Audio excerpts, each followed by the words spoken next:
గుంటూరు జిల్లా తాడేపల్లి కొత్తూరులో కర్మల భవన పరిసరాలను విజయవాడ పొట్టి శ్రీరాములు కళాశాల విద్యార్థులు శుభ్రపరిచారు.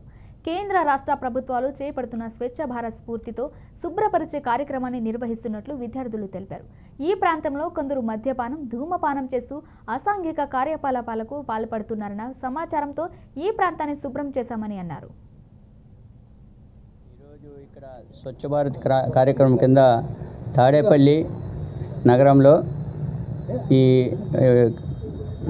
తాడేపల్లి నగరంలో ఈ కొత్తూరు దగ్గర కాలువ పక్కన మనకు శివాలయం దగ్గర ఉన్నటువంటి ఇక్కడ ఈ ప్లేస్ అంతా కూడా క్లీన్ అండ్ గ్రీన్ అనే కార్యక్రమం కింద ఇదంతా క్లీన్గా చేసి నీట్గా చేసి కల్లం విజయలక్ష్మి గారు నిర్మించబడినటువంటి ఈ షెడ్ మొత్తం చేస్తున్నారు.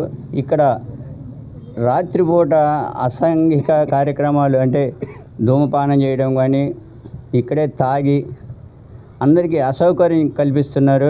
దానికోసం ఈ ప్రోగ్రాం చేపట్టాము. ఇక్కడే తాగి బాగా ఇతరులకి ఇబ్బందికరంగా చేస్తున్నారు. ఇక్కడ శ్రాద్ధ కార్యక్రమాలు కూడా ఇక్కడ చేస్తూ ఉంటారు. కాబట్టి ఈ ప్రోగ్రాము ఈ స్టూడెంట్స్ అందరూ కూడా నీట్గా చేసి కార్యక్రమం విజయవంతం చేశారు.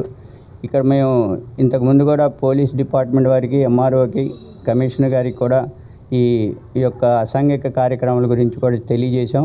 మరొకసారి వీళ్ళందరికీ కూడా మరలా దయచేసి ఇక్కడ నీట్గా క్లీన్గా ఉండేట్టుగా చేయవలసిందిగా మున్సిపల్ సుధా కౌముది. నేను పొట్టి శ్రీరాములు ఇంజనీరింగ్ కాలేజ్లో ఫస్ట్ ఇయర్ చదువుతున్నాను, సిఎస్సి డిపార్ట్మెంట్. ఇవాళ మా ఎన్ఎస్ఎస్ కోఆర్డినేటర్ శ్రీకాంత్ సార్ ఆధ్వర్యంలో మేము తాడేపల్లి నగరంలో ఉన్న ఒక ఏరియాకి వచ్చాము. ఈ ఏరియాలో పిండ ప్రధానాలు ఇంకా శివాలయం ఉంది. దీన్ని వాళ్ళు పెట్టిన పర్పస్కే కాకుండా వేరే పర్పసెస్కి అంటే తాగడం అలాంటివి చేసి మొత్తం పాడు చేస్తున్నారని మా కాలేజ్ తరఫున ఇక్కడ క్లీన్ చేయడానికి మా సార్ ఇక్కడికి తీసుకొచ్చారు. ఇలా స్వచ్ఛ భారత్లో భాగంగా ఇక్కడంతా క్లీన్ చేయడం, మా ఫ్రెండ్స్తో రావడం చాలా హ్యాపీగా ఉంది. ఇలానే యూత్ అంతా స్వచ్ఛ భారత్ని కొంచెం ప్రోత్సహించాలని, క్లీన్లీనెస్ అనేది అందరిలో ఉండాలని చెప్పి కోరుకుంటున్నాం. ఇలాంటి కార్యక్రమాలు ఇంకా ఎన్నో చేయాలని కోరుకుంటున్నాం. పేరు సుధా కౌముది. నేను పొట్టి శ్రీరాములు ఇంజనీరింగ్ కాలేజ్లో ఫస్ట్ ఇయర్ చదువుతున్నాను, సిఎస్సి డిపార్ట్మెంట్. ఇవాళ మా ఎన్ఎస్ఎస్ కోఆర్డినేటర్ శ్రీకాంత్ సార్ ఆధ్వర్యంలో మేము తాడేపల్లి నగరంలో ఉన్న ఒక ఏరియాకి వచ్చాము.